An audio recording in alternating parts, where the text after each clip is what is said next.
Inter తర్వాత IIT, JEE, neat లక్ష్యమా? ఉన్నత చదువులకు సరైన పునాది అకాడమీ మాధాపూర్.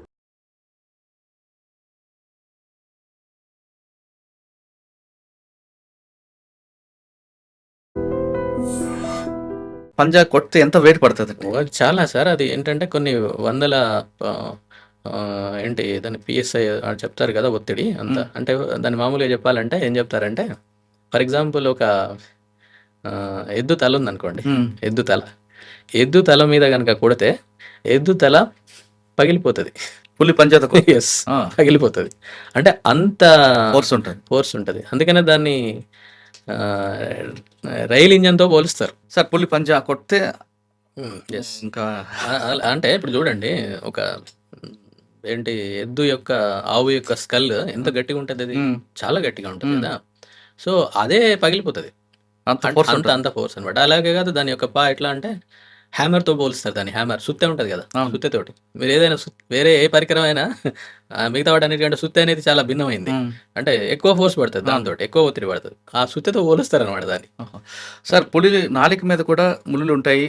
అది ఎవరు మనుషులకు కానీ స్కిన్ కానీ ఇస్తే బ్లడ్ వస్తుంది అంటారు వాస్తవం. అంటే ఏంటంటే సార్, ఇప్పుడు పులి ఎందుకు అలా ఉంటుంది అనమాట అంటే దానిపైన ఉన్నటువంటివి కాస్త కొంచెం రఫ్గా ఉంటుంది నాలుక మీద. ఎందుకు?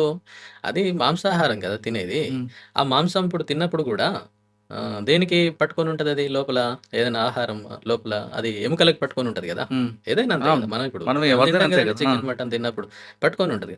ఆ పట్టుకొని ఉన్నప్పుడు దాన్ని లాగాలంటే మనకంటేనేమో చేతులు ఉన్నాయి, అది ఎట్లా లాగుతుంది? మరి లాగలేదు కదా. అందుకని ఈ పరిణామం అలా ఏంటిది నాలుక ఆ విధంగా పరిణామం చెందింది అనమాట. పట్టుకొని ఇలా లాగింది అనుకోండి, అది మొత్తం వచ్చేస్తుంది. కాబట్టి తినేస్తుంది. అచ్చా సార్, ఒక జంతువుని చంపిన తర్వాత ఫస్ట్ ఇక్కడ పట్టుకుంటుంది, ఇక్కడ గొంతు పట్టుకుంటుంది, ప్రాణం పోతుంది. కాబట్టి గొంతు లేక మెడ, ఏదైనా మెడ కానీ అంటే పై భాగం కానీ కింది భాగం కానీ. ఎందుకంటే ఈ పైనుంచి క్రిందికి పోయేటువంటి దమనులు సిరలు ఉంటాయి కదా, అవి లేకపోతే వాయునాళం, ఇవి ముఖ్యమైనవి. మిగతా ఎక్కడ పట్టుకున్నా కూడా అది ఆ యానిమల్ రెసిస్ట్ చేస్తుంది. ఏదైనా చంపిన తర్వాత ఏ పార్ట్ ఎక్కువగా ఇష్టం ఉంటుంది? అంటే అది ఏం చేస్తుంది అంటే అండి, ఎక్కువగా పులి విషయంలో పులి తినేటువంటిది మాంసం మాత్రమే. మాంసం తింటది అంతే. మిగతా అది కూడా రోజు తిందు. లోపల పొట్ట పేగులు ఇట్లాంటి వాటిని తినదు. అది అవన్నీ వదిలేస్తుంది. కేవలం మాంసాన్ని తింటది. అది ఎక్కడ ఓపెన్ చేస్తుంది అంటే వెనక భాగం నుంచి ఓపెన్ చేస్తుంది. వెనుక భాగం నుండి ఓపెన్ చేసుకుంటూ తినుకుంటూ మొత్తం మాంసం భాగం ఎక్కడెక్కడ ఉందో ఆ భాగం అంతా తినేస్తుంది. తినేసి అప్పటికే ఒక 20 కేజీలు 30 కేజీలు అట్లా తినేస్తుంది. అయితే ఏంటంటే ఒక 2-3 రోజులు ఆగింది అనుకోండి, 2-3 డేస్ వెయిట్ కూడా చేస్తుంది అది. ఎందుకంటే అది కొంచెం ప్యూరిఫై కావాలి. అయితే ఇది ఈజీగా వస్తుంది. అవును, ఎండిపోయిన తర్వాత బయటకు ఎండిపోవడం అని కాదు కానీ మైక్రోబ్ యాక్టివిటీ పెరిగిద్ది అనమాట. అంటే సూక్ష్మజీవులు ఎక్కువగా దానిపైన చేరుతాయి. చేరి కొంచెం ఆ మాంసం ఈజీగా వచ్చేస్తుంది తినడానికి లాగితే. సో అట్లా కూడా ఒక 2-3 రోజులు ఉంటుంది. అంటే ఇప్పుడు ఇక్కడ ఏంటంటే అది ఒకవేళ ఏదైనా చంపేసింది అని అంటే ఒక 2-3 రోజులు అక్కడ ఉండే ఛాన్స్ ఉంటుంది. టైగర్ ఉంటుంది. ఎందుకంటే మళ్ళీ తింటది. అది రెండోసారి తినొచ్చు, మూడోసారి కూడా తినొచ్చు, చెప్పలేదు. కానీ ఈ 2-3 రోజుల్లో చుట్టుపక్కల నక్కలు మిగతా కూడా ఎస్ సార్, ష్యూర్, ఖచ్చితంగా. అదే అందుకనే ఇప్పుడు నేను ఇందాక టాప్ ప్రెడేటర్ అని అన్నాము, లేకపోతే keystone species, umbrella stone species అనే దానికి మంచి కరెక్ట్ పాయింట్ వచ్చారు మీరు. ఏంటంటే ఒక యానిమల్ని ఫర్ ఎగ్జాంపుల్ ఒక సాంబార్ అనేటువంటి దుప్పిని చంపేసి తినదనుకోండి, తినేస్తే ఇది మాంసం పార్ట్ ఇట్లాంటి అనేది తినేస్తుంది వెళ్ళిపోద్ది, అయిపోయింది దాని పని. వెళ్ళిపోయిన తర్వాత చిన్న నక్క, పెద్ద నక్క, వూల్ఫ్ ఇట్లాంటి ఎన్నో ఉంటాయి.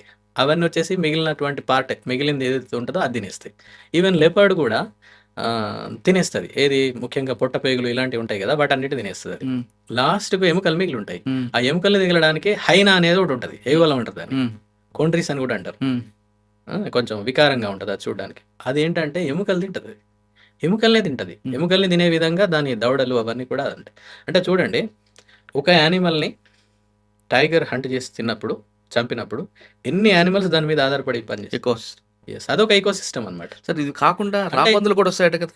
ఎస్, లాస్ట్కు అవి ఇంకా మిగిలినటువంటివి ఏమైనా ఉంటే అవి కూడా వస్తాయి. కాకపోతే ఇక రాబందుల సంఖ్య మనకు తెలిసిందే, ఇప్పుడు పూర్తిగా తగ్గిపోయింది. పూర్తిగా 96-99% వాటి సంఖ్య పూర్తిగా నాశనం అయిపోయింది. మళ్ళీ రికవర్ అవుతున్నాయి క్రమక్రమంగా. కేవలం ఒక దగ్గర మాత్రమే కొన్ని ఉన్నాయి, అది కూడా మహారాష్ట్ర బోర్డర్లో ఉన్నటువంటి బెజూర్ అనేటువంటి ప్రాంతాల్లో. సార్, ఇది కాకుండా జింకలు, సాంబార్ కాకుండా ఇండియన్ గవర్నమెంట్ ఎక్కువ ఇష్టపడుతుంది కదా? ఎస్, ఎందుకంటే దానికి సరిపోయేటువంటి ఆహారం అనమాట. ఇండియన్ గవర్నమెంట్ దాంతో ఫైట్ చేయడం కష్టం కదండి? కష్టం, కానీ చేస్తుంది. టైగర్ పట్టేస్తుంది. ఇందాక నేను చెప్పాను కదా, మాటు వేసి పట్టుకొని చంపేస్తుంది. ముఖ్యంగా ఇందులో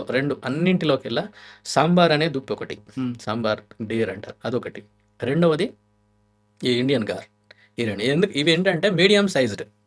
ఆఫ్ కోర్స్ ఇది కొంచెం పెద్దగానే ఉంటుంది. ఇది మన గార్ గార్ అంటాం దాన్ని. దాన్ని ఇండియన్ బైసన్ అని కూడా అంటారు. అడవి దున్న. అవును. అడవి దున్నలు మా కవర్ టైగర్ రిజర్వ్లో బ్రహ్మాండంగా ఉంటాయి.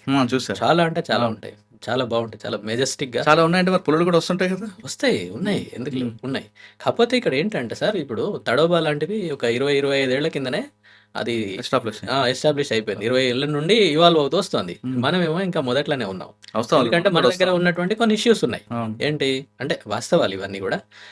హ్యాబిటాట్ ఆవాసం దానికి అనుకూలంగా లేకపోవడం, లేకపోతే కొన్ని ఏది మన ఎంక్రోచ్మెంట్లు ఉండడము.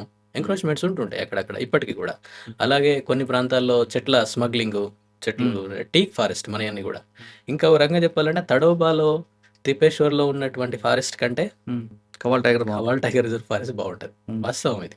చాలా పెద్ద పెద్ద చెట్లు ఉంటాయి అక్కడికంటే ఇక్కడ మన చెట్లు ఎక్కువ. వైవిధ్యం కూడా మనది చాలా ఎక్కువ. కాకపోతే ఏంటంటే టైం పడుతుంది. ఇదంతా కూడా ఇప్పుడు ఈ ఇష్యూస్ అన్నింటినీ మనం సార్ట్అవుట్ చేసుకెళ్ళాలి. జనానికి కూడా చెప్పాలి. వాళ్ళని కూడా కన్విన్స్ చేయాలి. అంటే వాళ్ళకి కూడా కొన్ని అపోహలు ఉంటాయి, వ్యతిరేకత, అవన్నింటినీ మనం వాళ్ళకి చెప్పి వాళ్ళని మనం ఇప్పుడు తడోబాలో ఎట్లాగైతే స్థానిక ప్రజలకు ఏ విధంగా అనేది ఉపాధి లభిస్తుందో, వాళ్ళు ఎన్ని రకాలుగా దాని నుంచి లబ్ధి పొందుతున్నారో ఆ విధంగా వాళ్ళకి చెప్పి కన్విన్స్ చేయడం ద్వారా వాళ్ళు కూడా లబ్ధి పొందుతారు. దాని ద్వారా మనం ముందుకెళ్ళొచ్చు. అచ్చా.